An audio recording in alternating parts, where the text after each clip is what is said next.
Hello, everyone. Thanks for joining my channel, RPGuru Tech Talk. This is Renu Prasad. If you have not subscribed to my channel, please do subscribe to watch more fun videos and also get updated when new videos are uploaded in my channel. Thank you so much. I recently upgraded my Android um, operating system version. And I had Paytm before.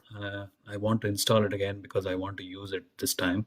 So I searched for Paytm after the Android upgrade. I cannot find it, but I had it previously. So let's go find out if it's in my list of not installed versions. So if you go to your app, manage apps, and say look for not installed.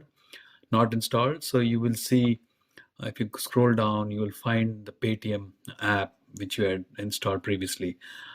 So let's find it. There it is. So I click on it. So now when I click on it, you can see it says your device isn't compatible with this version. So basically, the version which existed before the Android upgrade doesn't exist.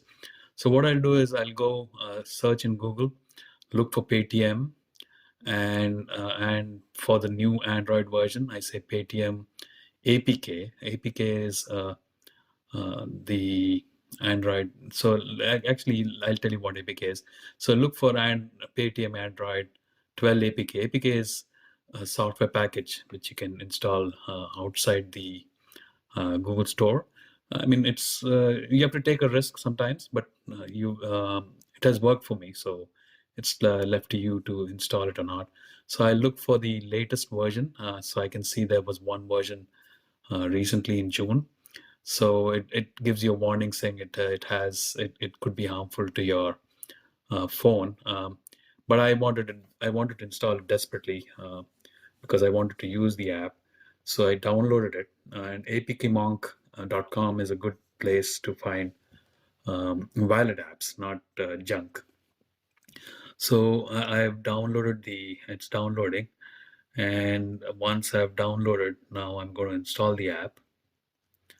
So it says it's not, your phone is currently not allowing outside apps. So I say accept it. So we just go to Chrome and say install unknown apps, install it, and once you install it, there you go. It's installing the Paytm app, and it's not giving me any problem. It says app installed. Open it, and there you go. So your app is ready to use. Hope this information helps you. Talk to you soon. Thank you.